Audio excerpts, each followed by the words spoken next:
Kaip struktūriškai toliau, ar ne, analizuoti, pavyzdžiui, bifą. Nes mes toliau gražiai ją apačią riedam. Turiu dvi zonas pasižymėjęs. Vieną FVG, daily ir šitą demand zoną, ne? Kad kažko laikinai čia apsistosim. Tai faktas, galim truputėlį paranginti ir toliau ją apačią keliauti. Taip pat galim irgi bouncint tiek nuo vienos, tiek nuo kitos zonos, bet ką tai reiškia didesnėme time frame ir kodėl būtent reikia tokius etapus į priekį darytis, kodėl tą mąstymą tokį reikia, nežinau net kaip čia pavadinti, bet puoselėti, ar ne, long termo. Kad ne vien tik tai short termo mes žiūrėtume, dabar krenta, o liuks viskas. Atsiprašau. Tai mūsų pagrindinis dalykas yra, mes bandom nuspėti, taip ar ne, ateitį. Laikinai bent jau. Tai reiškia, ką mes turim per visą šitą perspektyvą. Tai mes turim šitą high. Tada mes turėjom pasikartojantį high, bet šito nepaėmėm. Tai mes turim žemesnį high negu čia. Ir tai jau rodo, kad mes galbūt ir nesam tokie bullish. Mes turim tokį range'ą, bet labiau gal netgi į bearish pusę, ar ne, krypsta, kur jeigu ir gausim bounce ar vienoj, ar kitoj vietoj, mes turim būti pasiruošę, kad darysim dar vieną žemesnį high, kuris gali būti pavyzdžiui čia, ar ne. Reiškiasi čia, tarkim, iki pat galo nusileidžiam, vėl pradedam kilti ir ieškom tada žemesnio high. Žemesnį high tiek pagal FIBA galima, tiek pagal OTE, tiek pagal Open Interest, viską apjungus galime surasti, ar ne? Tai reikia būtent šitą dalyką turėti omeny, nebūti pernelyg nei bullish, nei bearish, ar ne, nei kad čia labai aukštai kilsim, nei žemai leisimės, mes galim toliau šitą range'ą taip ir tęsti, ir tradinti range high ir range low.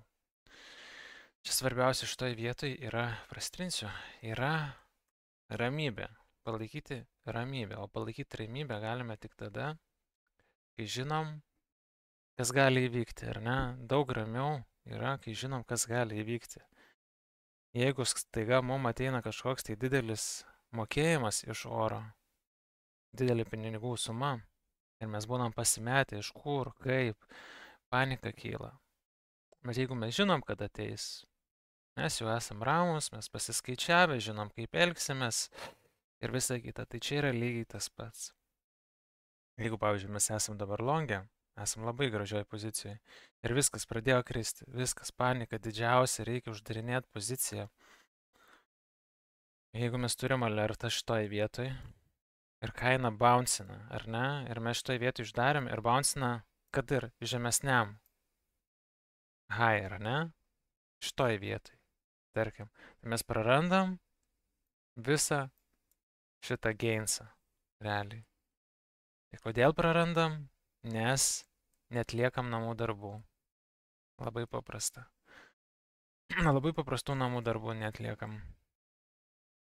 Tai tai taip reikia žiūrėti į long term struktūrą, pastoviai braižyti ir struktūrizuoti visą tradą taip. Ir pasižymėti point of interest, didžiausius ir žiūrėti, kokia reakcija juose būna. Ok, paskutinis dalykas. Pražiopsojat. Turėjot progą prie mūsų prisijungti su didžiausia metų nuolaida. Pražiopsojat. Tos nuolaidos nebėra. Yra kaip yra. Bus kita nuolaida, po to paskelbsiu. Kodas šiaip vadinasi 58, taip jam 8% nuolaida. Visom narystėm išskyrus 30 dienų. Tai jeigu vis dar norit, galit prisijungti. Pasirinkimas jūsų. Tai tai taip atrodo. Visą struktūrą, taip ją reikia analizuoti, taip galit pas mus išmokti analizuoti, tokius etapus galit gauti, tokius rezultatus galit gauti, ta prasme, ką aš galiu pasakyti, jūsų pasirinkimas. Jeigu patiko update'as, boom, laiką užmetam ir pasimatysim vėliau.